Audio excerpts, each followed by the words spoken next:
why are women so snoopy when it comes to they have to snoop on the phones, and I think you've also seen pictures of even dignitaries, when their husbands are texting, and the women, is why is it that you want to always know what your husband is doing, writing, texting, calling?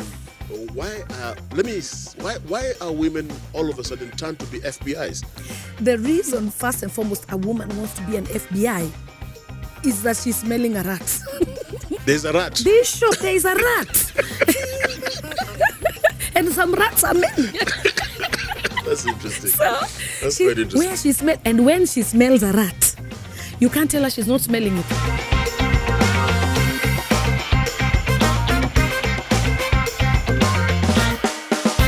Welcome to Coffee with BDM. What a joy it is today to have a dear friend, a pastor, a blessing to this country and the world, a wife, a mother, a grandmother, believe it or not, wife of my good friend, Bishop Alan, and the fantastic job they continue doing and the blessing they continue to be to all of us who know them.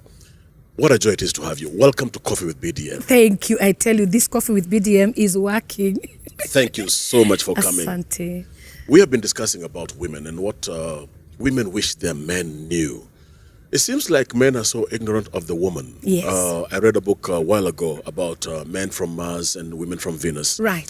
And at that time when I was reading it, because I was still in the university, I didn't kind of like grasp it. But today when I look back, I think the author of the book, Men Are From Mars and Women Are From Venus, was really on the money. Do you believe that he was really on the money, that there are vast differences? Totally, he really was on the money, because that's the truth. What I'd like first and foremost men to know about women that they don't know is that women are very simple. It is very, very easy to get to woo a woman and really have her on your side forevermore. I'll tell you why. She's simple, she's easy, only if you give her what her priority need is, which is attention. Wow. A woman needs attention like you need water. She needs attention, like she wants to know that you're there for her, that you notice her. I had a story one time, a long time ago, that a woman who's 81, on the inside she's 18. Wow. So she never grows old. A woman never grows old. And the best gift you can give to a woman, no matter the age, is attention. Just pay attention to her. Give her affection. Let her know she matters. In fact, let her know she's your number one. Like there's nobody like her. If you make her your world, that she knows nothing comes before her, I'm telling you, will enjoy life like you've never enjoyed. That woman she will die with you. She'll take a bullet for you. So she's very simple. She just needs that affection, attention. She needs affirmation, because nobody's going to affirm her out there than the one she loves. And so if you just affirm her, that's all she needs. And she can go to the ends of the earth. So it's as simple as that. Unfortunately, a lot of men don't pay that attention. Like if you're going to talk to your wife while you're reading the newspaper and you're telling her, I can hear, is a lie. Men do not function with both sides of the brain at once. They function with one. That's why a man enters a box and he's in that box. So you cannot be in the box of reading a newspaper and in the box of affection is a lie. Wow. Well, that's quite interesting to note, because a lot of men will not really agree that women are simple. Because, you see, according to men, a woman is the most complicated human being they can be. Animal or species, if you like. Yes. I've seen cartoons about how to understand a woman. And there was this huge book, that was actually full of nothing inside. And that men are supposed to understand. And it came to the men, it was just a simple... Have you seen that cartoon? I've seen. The book was so humongous. And you know, I've seen. that is a depiction of how men perceive women to be. They think women are the most complicated animal species there is in the universe. In the universe. And that's what I want to demystify today, because that is what people think. But I want to demystify it by letting you know it's actually not that difficult. When a woman knows that she belongs, you see, that's all she needs to know, that I belong. And this man loves me the way I am. Okay? And we're going to go to other points, but I want to stay here on the affection and the attention and all that, because she just needs to know that she matters. If she knows that, the complication all goes. Yes, we are very complicated, but it all goes with knowing that I belong. Okay. Then let me ask you, Yeah. Pastor Kathy, and I think you're the best qualified person to answer this. Why are women so snoopy when it comes to, they have to, snoop on the phones, and I think you've also seen pictures of even dignitaries, when their husbands are texting, and the women, is why is it that you want to always know what your husband is doing, writing, texting, calling? Why are women all of a sudden turned to be FBIs? The reason, first and foremost, a woman wants to be an FBI is that she's smelling a rat. If there is no that affection and attention towards her, it's towards something else. And she's smelling it. And she's seeing, this guy's attention is really diverted. He's not with me. And so when you see a woman snooping, believe me, there's what she's snooping. Because if she is comfortable and confident and she can trust, she doesn't need to snoop. She becomes an FBI. And also, let's also reverse this coin, because she can also become an FBI if she's insecure. Okay? If she's from a broken relationship before, and maybe she went through issues with former relationships, she can come into this one thinking all men are the same. And so, yes, she can be insecure by her own makeup. You know what I'm saying? Like, it's not that the husband is doing anything. She's just suspicious because of where she's coming from. So there is that. Okay. And that kind of FBI is crazy, because she needs to first and foremost be comfortable in her own skin and deal with insecurity. That's a whole other topic, Bishop. Yeah. If we go into the topic of insecurity, we'll do 59 series and we won't finish. And so there is the part of insecurity, which she needs to deal with, because if she doesn't, then it will deal with and affect everything she does relationally. Because she will always be suspicious, she will always snoop, she'll wake up in the middle of the night to look at the phone, she'll do all manner of craziness where insecurity is concerned. But there is also this other part where she's smelling a rat. There's a rat? Bishop, there is a rat. And some rats are many. That's interesting. So That's quite interesting. Where she and when she smells a rat, you can't tell her she's not smelling it. So in the middle of the night, she'll be really? Coming for the phone. Or looking at you when you're SMSing and you think she's watching the TV, but she's like this. Yeah. Her eye is like this to see who you're talking to. Is this insecurity quite a big thing in relationship? Because even when there is nothing that has happened, even when the man has been very loyal and supportive, and faithful, and there's nothing that has happened as far as relationship, the women still want to snoop, they still want to find out about the phone and stuff, Why is that? Is that the wiring of a woman or what? And that's why I'm saying it's based on also perhaps where they're coming from. They've gone through even growing up. So if Johnny treated you badly, yes, you come and you think, now that you're in a Henry, Mark is the same.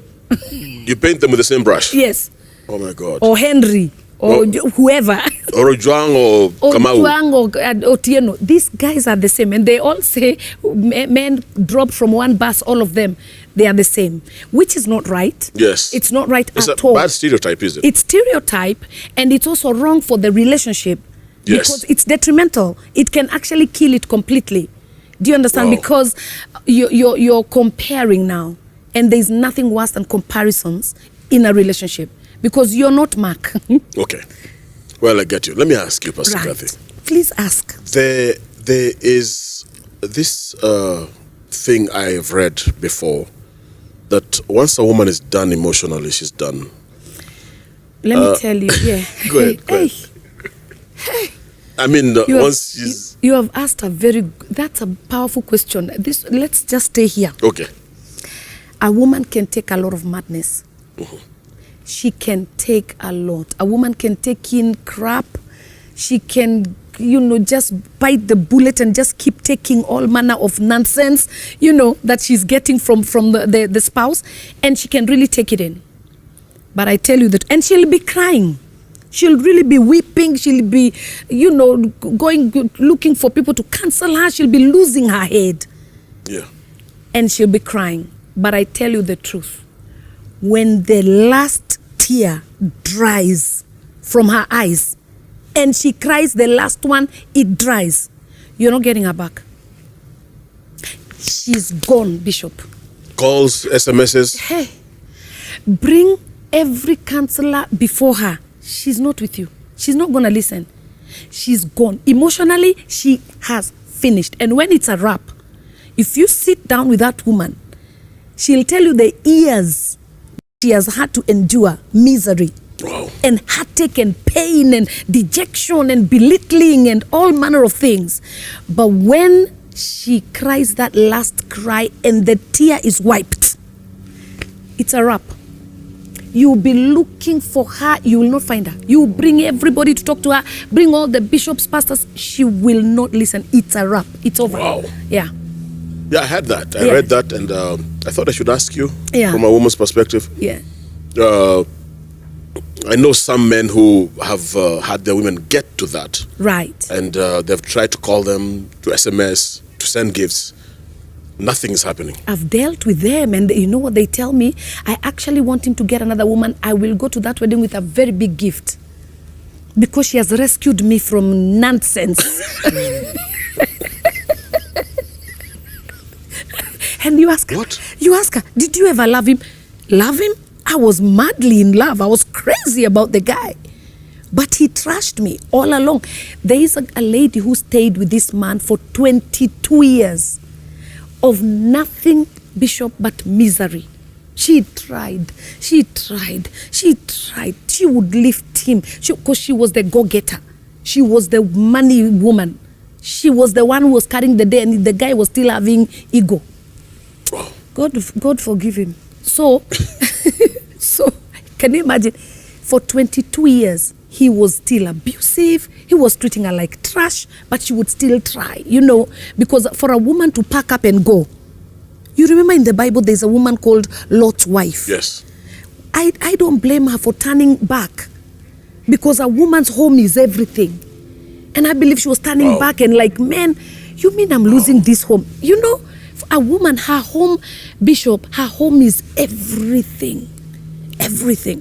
For a woman to pack up and say enough, it's really enough. And she stayed there for 22 years.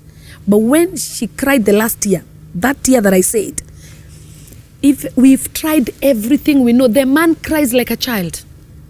He cries, I know I made a mistake. Please, she says, my friend, please cry from a distance.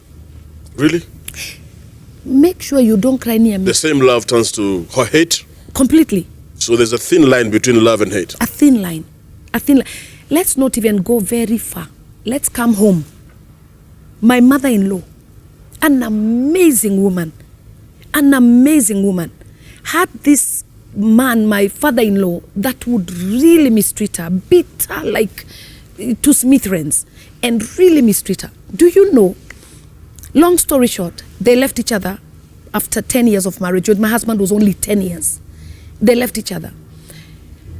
The man did try to come back. She didn't even want to hear.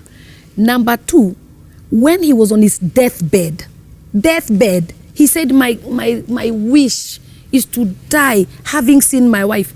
We went to my mother-in-law. We said, Mommy, this man wants to... She laughed. Bishop, she laughed at us, asked which man? Me, to go and see him. Hey, go and tell him to die in peace. She could not, because she had closed that story chapter long ago, because she loved him so much, but he mistreated her so much. And that's what I'm saying. When a woman emotionally dies, she doesn't want to go back there. Yeah. Well, men you've heard, please don't allow it to get to that point where it is completely irreversible, because your relationship can get to a place where it's completely irreversible, and you can get to a place where you actually are sorry for what you did.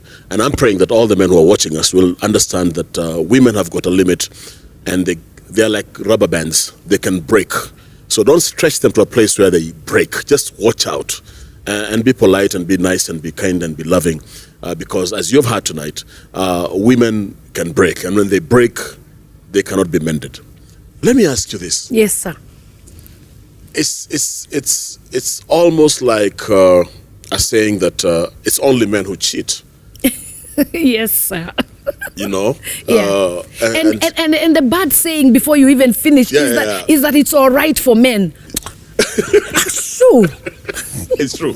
It's true, the saying. It's almost like men can cheat and it's okay and it's all right. And, you know. Yeah. But for women, generally speaking, it's not spoken as loudly. Mm. And we do know that there are women who cheat. A lot. And from what I hear from men is that women are like cats. Yes. You can never catch them cheating. Impossible mission. But that's a topic for another day. Right. But what would push a woman to cheat on a man that they claim to love? Number one, values. Because if a woman doesn't put her values in place, then she'll think that she can work with her body, you know, to get out there and just, you can never pay back with your body if you love yourself and if you have values and you know who you are. You don't cheat because your husband cheated. And a lot of it happens because, you know, you cheated on me. Yeah. I'll show you, I got this. Whatever you are looking for, I got it. And so you go out there and start also cheating because he did. It's devaluing yourself, because if your values are in place, you're not going to lower your dignity to go and do what your husband, it doesn't pay. It actually just adds on to the pain. And yes, they do cheat. Two wrongs don't make a right. Two wrongs don't make a right. And yes, they do cheat, and women are never caught. It is virtually impossible to catch a woman cheating. Even to the private eye. Oh, they cover their tracks too well. They cover them too well. Men can't cover anything to save their lives. Let me tell you, you don't understand. Women detectives, the one we started with, that question you asked me in the beginning, why they snoop and what. If a woman wants to catch the husband, she absolutely will. Huh? There is no, what do you call the locks? What do you call on your phone? Password. There is no password that you can put on your phone that your wife will not get. If she wants to. Yeah. She'll get it tomorrow morning. Wow. You think, let me tell you, every night she's reading your SMSs. She's laughing at you. Mumu. You think you're hiding. Yeah. Do you understand? But you will never catch her, because she will make sure she has erased everything. What? Her tracks, they are covered. She'll erase everything. Is it right? No. Again, we go back to values. Because if you value yourself as a woman, you're not going to cheat, because it doesn't pay. It doesn't add up. It just makes you go lower. And you see, you can never give your body and gain anything. You lose. Can a woman love two men at the same time? Let's first and foremost even quantify love. Love is a choice. Love is not a feeling. Correct. And a lot of people mistake love to be a feeling. Well, feelings don't last. They don't last. They say if you marry for lust, by the way, by 8 months, you'll be looking at that woman and wondering, me, I married this one. Do you understand? I think it's a great point. Yeah. If you marry for lust, it's that marriage is not going to last. Because how many times can you sleep with the woman and feel goosebumps? They say the longest it lasts is about 8 months, and after that you don't even want to see the person. So never marry for lust. So I'm saying that to say that you have to quantify love. Love is not a feeling, it's a decision. And so you decide to love this man. Do you understand? And so if you now decide, oh, I'm going to love this one, I'm going to love this one, again, it's a decision. But it's not something that is lasting. Do you understand? You can love one and last over. Do you understand? And so you can't mistake love with lust. There can be something that you're getting from one man that you're not getting from the other man. Do you see? So one man can be giving you 80%, and the other one is giving you 20%. And you may think that it's love, but it's really the 20 that you're after. Do you understand? So for instance, this one is a provider, he buys you this, he takes you here, he's what, but he's not good in bed. Then this other one is now the one that is doing gymnastics. Mm-hmm. So you tend to think it's love, but it's not. It's lust. You're lasting over this one. Do you understand? Now that you talk about bed and stuff, right? Let me ask you: does having a six-pack really matter, or what really attracts the woman? Because I do know there's one pack that are very attractive to some women.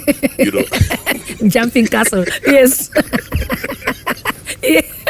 So to a woman, strictly speaking, yes. Is a six-pack really important? It is important when she's in her 20s. And then 30s, it begins to wear off. You can take 4. You can take 4 packs. By the time you're hitting 40s, you don't care about packs. What matters then? What matters is what I said. That this man how you're treated, how she is affectionate. This man pays attention to me. This man respects and honors me. This man is trustworthy. This man is a provider. Because let me tell you, another key for women that is critical is security. Am I secure? Am I secure? Are my kids secure? Are we secure? Is it well with us? That is very important to a woman. And so if a man provides that security and a man provides that kind of affection to that woman, it doesn't matter whether he has no teeth. Looks don't matter anymore. Do you understand? Get you. This thing of looks matters at 20s. When you get to our age, it's the kindergarten stage of love. That's a kindergarten stage of love. Do you understand? Goosebumps. Yeah. Oh God. Yeah. After that, who cares? And so what you want to understand is that this man, he gives me security. This man provides for me. This man loves me. And guess what is attractive to a woman? When you love the children to a woman, oh, she's ready to go. Wow. Anywhere you want her to go, she's ready, as long as she knows that you are affectionate and you love the children. Are you trying to tell me then there are stages in love? Absolutely. Absolutely. And there's I always let me ask you then. Yes. For a woman for you, I respect you greatly, because I think you are a step ahead of me and my wife, because you're now a grandmother. Can you believe that? Can you believe that? Mm-hmm. I mean, you said it wrongly. It's glamour. Glamour. You're not glamour. Yes. Yes, but I am. Can you believe, I mean, you can now tell us the stages. Yeah. You've been with my brother and my friend, right. Bishop Alan. Right. From when you started, how right. was it? And how did it continue? How was it after 10 years? How was it after 20 years? Are there stages of love? There are stages, and every stage is a milestone. Every 10 years is different for every marriage. Every 10 years. Like the beginning 10 years, there is always the honeymoon stage. Yeah. Where it's just honeymoon. There's nothing you can do wrong. Everything is just honky-dory. You make love all the time, everywhere. It's so amazing. It's so beautiful and all that. But you know what? You start getting children and things begin to change. because they are now different roles. They are children now. You're not just the two of you. So you're busy doing other things, raising up kids and all that. So it changes into the place of now discovery. First, there's drama before the discovery. After 10 years, if you haven't faced drama, if you're married and you haven't faced drama, it's coming, baby. Drama. And some dramas are very dramatic. They can go from east to west. It can be anything. Drama. Some interferences with in-laws. Some it's cheating. Some it's what. Drama can be anything. It can unfold into anything. But don't pack your bags yet. It's a stage. It's a stage. And that's what I tell people, that you must not leave because of a stage. That stage passes. And you look back and you're like, wow, we made it. We made it. And then you get to a stage of discovery where you discover, okay, this is my man. And he also discovers, this is my woman. And you know what? The likes, the dislikes, the what, you work with it. Because you've discovered that's who I'm married to. And you see, it's such a beautiful stage, because you're discovering things and you're okay with it now. You settle, like it's fine. He doesn't like this, oh, so what? He prefers, yeah. You're easy. And it gets easier with time. So all those stages, they get easier with time. And the last stage, the stage number 4, is the stage of depth, where you are so comfortable. You are so nothing can move you. Ati who is calling? Si apige. Ati who is looking for what? See, they look. You're comfortable. You're fine. Yeah, keep looking. Do you understand? You're not moved. You're not like in the dramatic stage where you're the drama. Oh my God. You are comfortable. You're okay. You're deep. You understand. You've gone through stages. Have you ever seen when women or men get older, they're so calm? Yes, they are. You understand? Yes, the drama has passed. Yes. You're just calm. You're just watching. Yeah, an old guy will not be intimidated by you talking to the wife. No, talk. Please, even take her for golf. Take her for golf. She teaches you some lessons there. Because you're comfortable. You've discovered each other. You're okay. You're deep. Have you ever? You see, when you're married for such a long time, you think of something and your spouse is thinking about the same thing. Same thing. You ask for tea. Start looking alike. It's true. You ask for tea and your spouse wanted to ask for tea at the very same time. Yeah. So that's what I'm saying. Almost become like identical twins. Exactly. So the drama stages and all that, they pass and they take you to a deep stage where you really know each other. You're so one, you're so connected, like old wine. Wow. Yes, you're just so intact. It is well. They say wine matures with age. Exactly.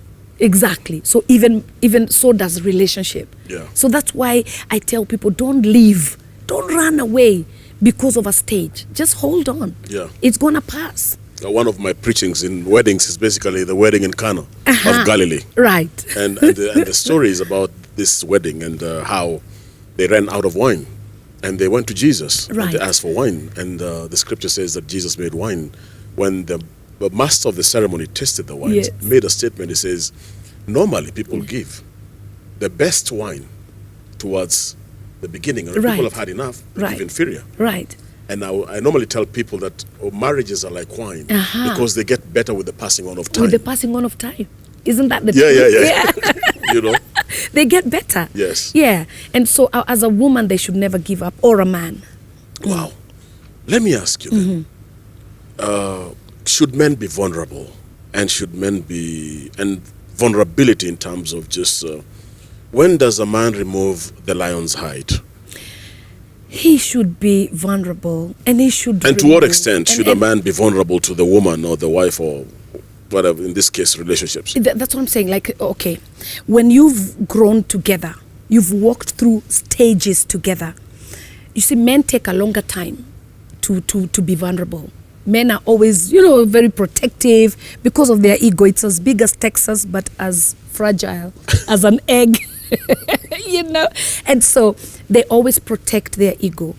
But the thing is that men should be vulnerable with the ones that they love. They should be. I should see your tears of vulnerability where you're like, The African culture says we should not cry. it's wrong. It's not so. Honestly, Man should be tough. by the way, you know it's should not always good. have. Do you know that's why we are having trouble with boys and men? Do you know that? Because men are supposed to show their emotions, but they are told you can't cry. Boys don't cry. You be man enough. But it's not good, because the more you bottle, that's why men commit suicide more than women. Because they are not supposed to cry, they're not supposed to talk. A woman will go through an issue, she will talk to 15 people in 3 minutes. Do you understand? I get you. Yes, men should be vulnerable, Bishop. Okay, when it comes to vulnerability, how much should a man disclose as far as the past is concerned? And what does revealing the past do to a woman? Let me tell you, it is very important, again, to walk in wisdom, okay? Because you may have a past that I really don't need to know. You know, like, just keep it to yourself. That's too deep. or I'll see some dazzling woman there, and then you're telling me, you know, that was your... It will shake you. Yeah. No matter, you will be shaken. Do you understand? There are some things that are not necessary, if you ask me. Because I find like when it comes to vulnerability and being open, in the name of being open, you know, a lot of relationships have been injured because you are open, but you don't know what you're doing to your woman emotionally. Yeah. You're basically gruesomely... You're killing her. Yeah. You know? Yeah. So that's why I asked, what should you reveal and what should you not reveal? That's why I'm saying you must walk in wisdom, in knowing really that some things are not important. For me, this is what I ask. Is it going to add any value to our relationship? My father told me something when I was growing up, and he was also my mentor. He said that, I asked him that question, and he said, well, I would tell you not to tell her anything that will hurt her. And he said, I don't tell my wife anything that will hurt her. Yeah. I'll keep it away from her. Right. I will tell her things that will build her and edify her and make her feel the queen that she is. Right. Is that correct? That's very correct. There are some things that don't add value. Like, for instance, when you go back into cheating, and your wife gets so, you know, upset because she found out. This is not being suspicious. It's something that is on the table. So she finds out that, yes, there was cheating and all that. When she now starts getting into details, how is it? how different is she from me? Those are nganos, details that you don't need. Because the more you know, the more hurt you will get. The worse the situation. So a man should not be revealing, oh, it was like this, and oh, yeah, she's like this. No, those are details that you don't need to reveal. Wow. Yeah, you're healing a marriage. Yes. You see? Yes. So you don't need to now go into gruesome things that are painful, that will keep somebody bound in that pain. Let me ask you, the Bible says that when God created the first man, Adam, gave him the first woman, Eve, and the issue was God saying, I'm creating her to be your helpmate, to help you. I'll ask in two parts. Yeah. The first thing is, how does it feel for a woman to come in and there's nothing to help? It's actually... That means the guy has no vision. Yes. It's no actually, drive. Yeah. Not going anywhere. Right. How does it feel for a woman? It's like a stalled car. It doesn't help you in any way because it's stalled. It's not moving. Yeah. It's very discouraging when a man doesn't show the woman where they're going. Do you understand? A man is the visionary. The reason why you're the head is not just so that it can be nice and handsome, but the head has eyes so that the eyes can show us where we are going. Do you understand? So if a man has a head that he's not using, is very discouraging for a woman. And when a man sits back and doesn't show direction, you know what happens? The whole entire home is directionless. You find children have no direction. Wife is, because that's the visionary is asleep. And so it's very, very discouraging for a woman. A woman wants to just give us something to work with, because that's how she's a helper. What am I helping? Do you understand? If there's no vision, if there's no direction, yeah. All my husband did was tell me, honey, God is calling me into church, and it's going to be called Jubilee Christian Church. I needed just that to work with. Yeah. I went to God. I started to pray, and I was like, God, show me, where is this going to be? And I tell you, God is so faithful. As a helper, he showed me exactly where church would be. And we stepped into that place, and they had never had church there before, but I saw what God wanted. And we started church there. But if he didn't give me anything to work with, and he just gave me his handsome looks, they will not take me anywhere. I don't need just looks. You need more than looks. I need more than looks. Wow. Show me where we are going. Show me how. And then all he does is cast the vision. And I'm good to go, because I'll be able to now help. Wow. With the vision. If I was in Ghana, I would say, Chale. Chale. It's more than looks. It's more than looks. Chineke. Yes.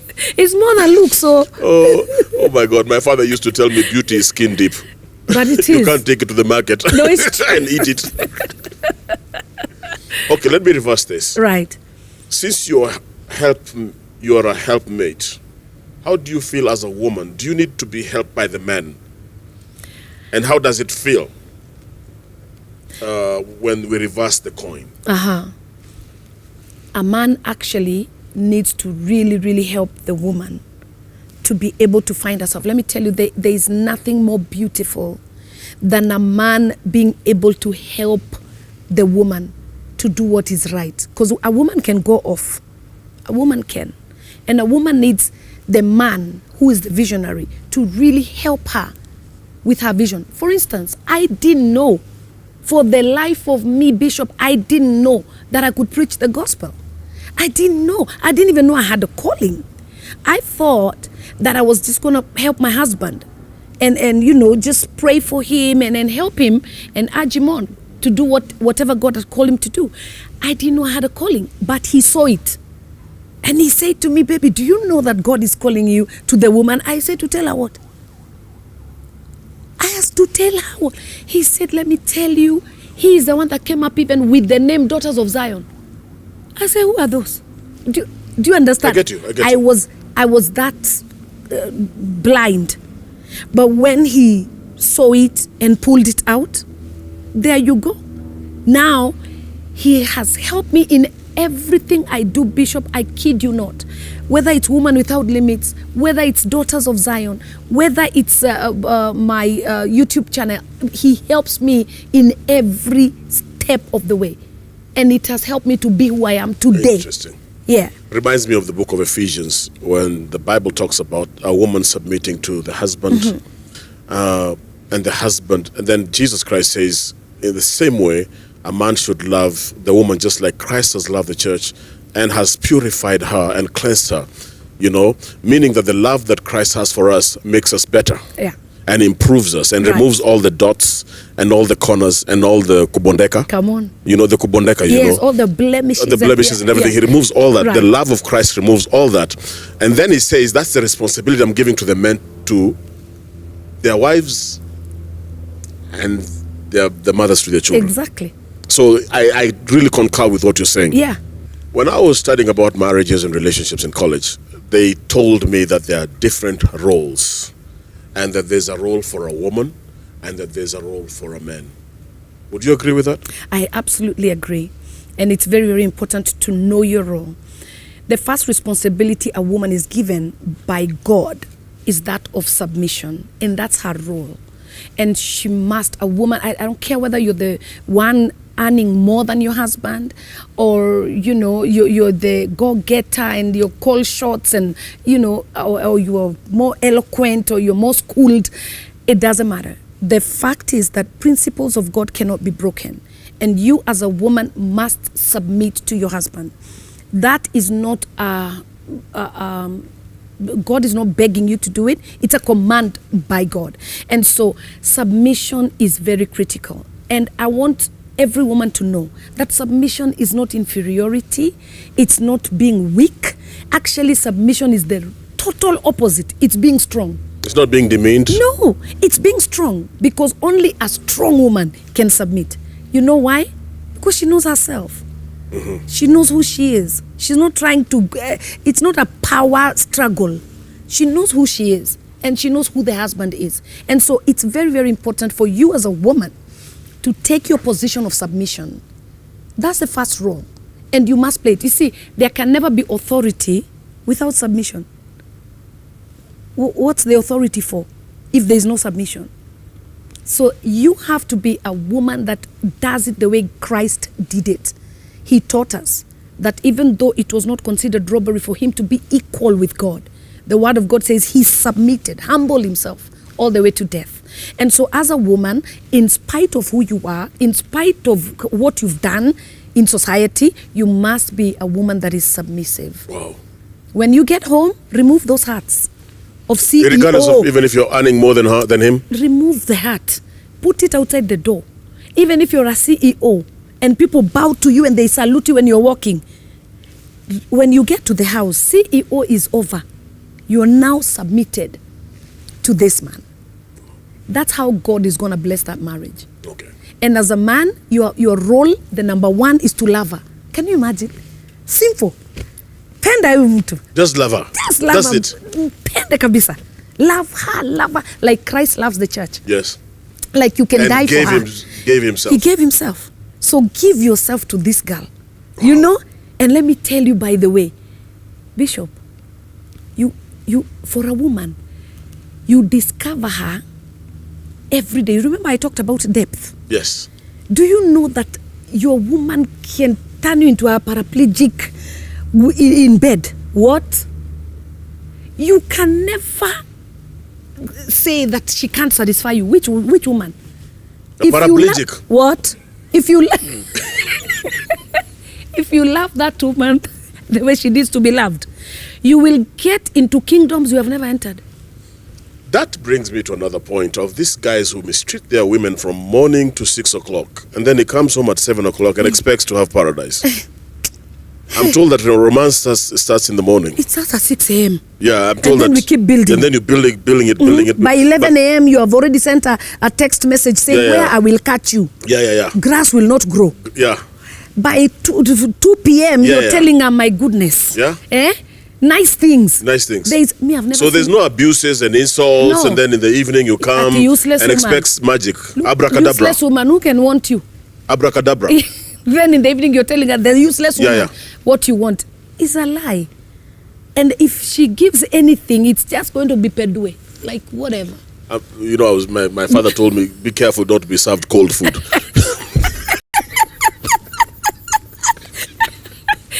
And Bishop, it will be cold. It will not be served hot. No, it will be very cold. And like I'm saying, men, are you listening to this? Be careful. Romance does not start at 8 o'clock in the night when you come home after you've mistreated your woman the whole day, calling her all sorts of names, mistreating her, not giving her any attention. Romance starts when you leave home at 6 in the morning, call her, text her, nice things, pamper her. Then when you come in the evening is basically the crescendo of the love that you've been building towards to, the climax really. So please, women are very emotional beings, And if you think that, you can mistreat her and then get it served hot, well, it won't happen because it doesn't work like that. So be careful, man. You're hearing all sorts of things tonight and it's just a blessing. I want to ask about this one last question. Mm-hmm. There's so many things I'm feeling I need to ask, but because of time, I just want to feel like I should wrap it up. Right. A lot of women get hurt so badly. So badly. Like, for instance, just what I just said about calling names, abusing her, treating her like a doormat. Right. Literally. Yeah. Treating her like a doormat, stepping on her and everything. And then you come in the evening, and then you served your meal and stuff, and you go to bed, and maybe make some love, and you think it's over. Yeah. Is the woman healed because you went and made love? What is the healing? How does she heal? Has she forgiven because she was taken to bed? It is very, very sad. And I love that question, Bishop, because healing is a process. You see, if you have a wound, you're not just going to put some, little lotion or Vaseline and then it's over. No, you're going to have to dress that wound, and the deeper it is, the harder it is to heal. You're going to have to dress it up every day. You're going to have to put, ointment on it every day. You're going to have to redress it again tomorrow until it's completely healed. That's the same process when it comes to heartache. In fact, it's worse. Because you see, when it's a heart issue and you're heartbroken, you can imagine the kind of wound you're going through on the inside. So even as he's making love to you, you are really not with him. You're so in so much pain. You're so confused. You're traumatized. You're depressed. You're in so much pain, so much turmoil. And you can find a woman just talking. It's not because she wants to. She's she's traumatized. And until that is dealt with, and it can't be dealt with by love making. In fact, can I tell you, a woman can stay without love making forever. Really? And she'll be fine. Well, men don't think so. Oh, let me tell you. Men don't think so. You see, men are a bag of sperm. They have to release. Women, on the other hand, their greatest sex tool is the mind. So if the mind is affected, and you have fought me, you have beaten me, you have mistreated me, you have cheated, you have done all manner of things, and then you think that I'm just going to open my legs and everything is honky-dory? I don't think so. No, thank you. So it needs a process, Bishop. So is it a myth that men feel like, they're really hot and the women are after them, it's the women who are dying to have them, It's a lie. It's an insecurity situation. They need to know who they are in God. They need to be secure in themselves. Because when you're secure, you're not going to think, oh my God, I'm wanted. This one wants me. That one wants me. If you want yourself, you're already comfortable in your skin. You don't care who's looking at you and what they want. Because you're good. Do you understand? It's when you have this void that you want to be covered. You have this void and insecurity issues. So let me ask you another one then. Yeah. Just on this one. There are some women who are extremely promiscuous. Hold on, and we are coming to that, Bishop. Can I please just say about the healing process? Yes. That it's very, very important for the process to take place.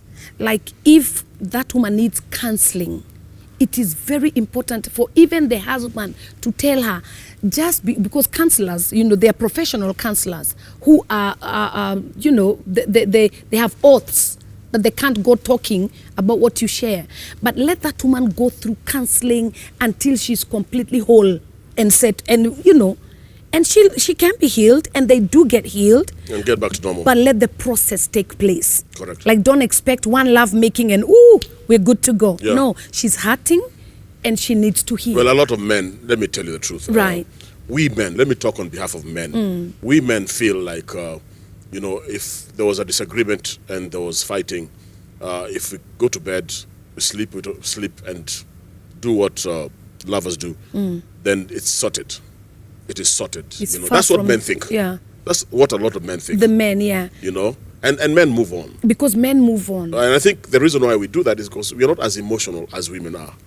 And you see, women are emotional. That's the thing. And so the balance has to be because men are physical. Yeah. Men are very physical. They are. It's what they see. You described us grossly, yes. But it's all right. That we are a bag of sperms. But it's the truth. It is the truth. It's true. It is the truth. A bag of seed. Yeah. And the seed needs to be removed. So a man has sex because they need to. Not because they necessarily want to. They need. For Correct. A woman, it's because she wants. Do you see the difference? So let me come to my question. Yeah. Why do we have a lady here? I'm just using a lady A. Yeah. Very promiscuous with so many men, and she doesn't seem to be satisfied. What is wrong with that person as a woman? What's wrong with her? It's very simple, Bishop. It's lust. Lust can never be filled. Lust can never be satisfied. Lust is a bottomless pit. Lust will never be satisfied. If you sleep with 10 men, they will never satisfy you. You will go for another 10, they will never satisfy you because it's lust. It's a bottomless pit. Is it a spiritual thing? It is, absolutely. It's a spiritual thing. And lust is a spiritual thing. And so you need to counteract by really dealing with a lustful spirit. Because once you deal with a lustful spirit, then you'll be so surprised that that's not who you are. You've just allowed this spirit to control you. And a lustful spirit can never be satisfied. Wow. Yeah. Thank you so much. It's been such a blessing to have you. I've enjoyed On myself. Coffee with BDM. Yes. You really unraveled And I a love lot your of mask. wisdom. Can I take it? Thank you very much. We'll make a coffee with Pastor Kathy. But you can take this one for remembering this interview. This is so nice. Yeah, we'll make sure you take one as a gift. So at least you can remember your visit with us, which means a lot. Thank you for the time you have given us. Thank you for the wisdom you have unraveled. I'm so sure so many of us have been blessed, including I myself. I've learned a lot today because I needed to hear it from a woman's perspective. I may be knowing things as a result of studying and reading, but hearing it from the horse's mouth means a lot. So God bless you so much. Share this with as many people as possible. I want every woman to hear, and I want every man to hear from Pastor Kathy, because to be honest with you, this is one of the best things I've had myself. And I'm not talking about exaggerations here. I think I've traveled, I've gone to conferences, but this one has been very informative and educative to me as far as knowing what women wish that their men knew. God bless you. Welcome again. And don't forget, Sunday, 10 o'clock to 11:30. You're most welcome. And what a joy it has been. God richly bless you. See you again right here on Coffee with BDM.